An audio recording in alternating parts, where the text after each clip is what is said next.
Pamilyang Villar pasok na po sa iimbestigahan ng DOJ. Inamin na po ni Secretary Boyeng Rimulya, meron daw pong 18.5 billion, laking pera na, no? Na project, especially dyan sa Las Piñas, na dapat ipaliwanag ng mga Villar, lalo na ni Senador, dating Secretary Mark Villar. Nakita na po arating sa DOJ ang mga dokumento, kaya kailangan sila iimbitahan at magpaliwanag din. At kung hindi may paliwanag, ma-justify ang naturang halaga kung saan at tama bang ginamit ito, may problema sila. Kung yung mga gunita si Congressman Santos na naging kalaban ng mga Villar sa Las Piñas, isa yan sa mga nag-expose ng maling mga project, mga anomalyang project, kaya binaha ang Las Piñas. Nakarating na po sa DOJ ang isyong ito. So hindi lang palang problema ng mga Villar ay yung nabalitan nating prime water na inupakan ni Senador Rapi Tulfo dahil nga ho sa kapalpakan. Maraming pangakong budget o pondo pero hindi naman natupad nang makakuha ng joint agreement sa local district, water district under ng Local Water Utility Administration nationwide. Grabe po ang na-discover dyan ni Senador Tulfo. Kaya ho talagang ginisa at piniga yung presidente ng Prime Water at maraming biktima yan sa buong Pilipinas. Ngayon, ito na naman, tungkol naman sa project. 18.5 billion ang pinag-uusapan dito.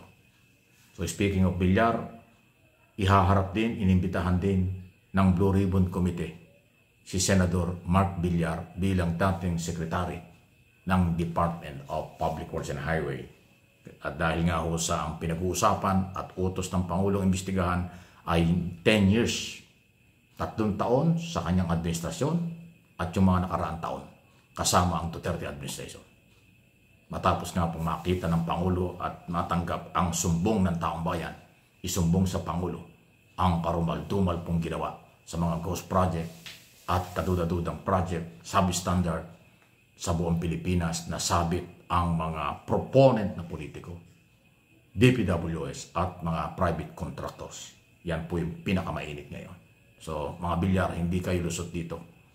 Pananagutin at tatanungin kayo. Sa totoo lang naman, command responsibility, noon ko pa sinabi, hindi lang si Mark Villar, pati nga si dating Secretary Manny Bunuan, hindi pwedeng wala siyang alam diyan sa mga insertion, ghost project na yan. Dapat panagutin sila.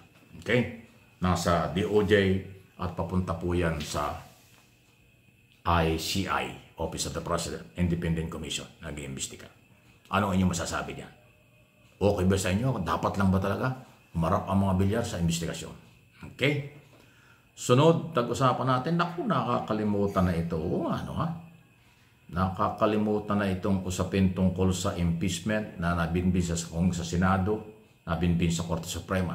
At yung isa pang matindi, missing sa Bungero. Maraming buhay po nawala dyan. Pero ang magandang development sa missing sa Bungero, meron pong isang testigo ngayon, hawak ang DOJ, na dating tauhan ni Atong Ang, na isa ho sa mga sinasabing suspect o akusado dito sa missing sa Bungero. Marami raw pong nakuha. So marami ng testigo at lahat ay dating tauhan ni Atong ang nagdidiin sa kanya. Yan ang major development tungkol dyan. Kaya ako ina-update kayo kasi marami pong isipin mo, ilan ba yun? 34 o 100 missing sa Bungero. Naghahanap din yan ng katarungan. Naghahanap ng justisya, nasa na ba ang katarungan sa magkawala ng kailang mahal sa buhay. So yan ang development. Sa dami-dami ng kaso, naku, Secretary Boyeng Rimulya, bilis-bilisan nyo. Ang dami ng kaso dyan sa inyo opisina. Yung kaso ni Sara Duterte, kasong sedisyon ng mga Duterte na nagralit ng gulo, yung sa Bungero, itong tangkang pagpatay kay Pangulong Marcos na ginawa ni Sara Duterte noong November 23, 2024, hindi pa tapos yan. Nasa DOJ pa rin yan. At ngayon itong scam-scam sa mga project, tambak ang under investigation ng DOJ, National Prosecutor Service, mag-double time kayo dyan. Patong-patong na hindi na malaman kung ano yung uunahin dyan at saka ano ng estado ng mga kaso. Talaga lang. Okay? Nakakalimutan yung mga isyong yun. Ito yung isa pang nababagalan din tayo. Hanggang ngayon, wala pang ombudsman. Nanawagan na nga si Congresswoman Laila De Lima na sana daw ay umaksyon na ang ombudsman. Pero naiintindihan niya kung bakit. Ako naiintindihan ko rin kung bakit mabagal sila ngayon. Kasi nandyan acting. Wala pang full-time ombudsman. Tapos na po yung Judicial Bar Council interview sa mga nag-apply. Excuse me po, nakatsing tuloy ako. Kakahatsing itong korupsyon eh. Excuse me po. Ano po ba yun? Ombudsman. Tapos na yung Judicial Bar Council investigation. Interview. So nasa sa presidente na po yung recommendation. Wala pa rin. Napipili. Sino kaya? Mr. President, masyado yatang busy, ano? Sir, maglagay na kayo ng ombudsman. Kasi yung lahat ng investigasyon ng DOJ at saka ng ICC papunta ng ombudsman, din sila ang mag-i-evaluate ng mga dokumento at kaso bago i-file sa Sandigang Bayan dito sa Ghost Project. So, kung walang ombudsman na full-time, mahirap yun. Sana mabigyan ng pansin ng Pangulo. Sino bang ilalagay nyo? Sino ba inyong pinagkakatiwalaan na susunod na ombudsman sa loob ng 7 years? So, sana mailagay na rin yan. Ako, naalala ko tuloy. Isa pa. Nung SONA, State of the Nation Address ng Pangulo, sinabi niya na tapos na, nasa kanya na. Tapos na ang investigasyon ng Local Water Utility Administration. Balik tayo sa issue ng prime water kasi daming biktima dyan na consumer. Sabi ng Pangulo dun sa SONA, tapos na yung investigation, nasa kanyang opisina na yung recommendation. Sir, nasa na po yun? Baka pwedeng isingit. Naghihintay na po ang mga consumer ng prime water kung ano ang kailang anong mangyayari sa kanila. Na tuloy-tuloy ang kailang pagbabayad, madumi at kulang ang supply ng tubig ng prime water under ng mga bilyar. Sabi mo noon tapos na, may nakita siyang problema, may nakitang pananagutan, so nasa na po? Sana po masilip, mabigyan ng time ng Pangulong Marcos kung ano ang kanyang findings doon at recommendation. Kakasuhan ba yung mga bilyar?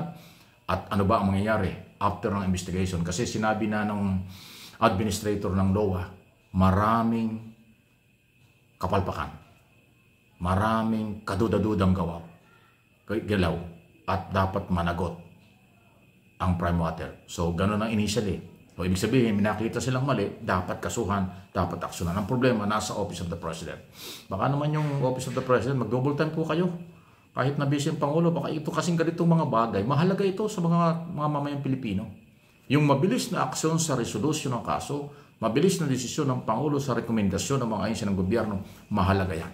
Pero dahil maraming trabaho ang Pangulo, baka hindi na isisingit, pakisingit po ninyo. Marami at libong Pilipino, baka milyong Pilipino ang biktima ng prime water sa buong Pilipinas, naghahanap ng katarungan din. Naghahanap din ng kaliwanagan. Panagutin ng kapalpakan ng kung sino man, ng mga kontraktor tungkol dyan po o kontrata tungkol sa public services. Water. Ang tubig ay buhay, pero walang kabuhay-buhay ang supply.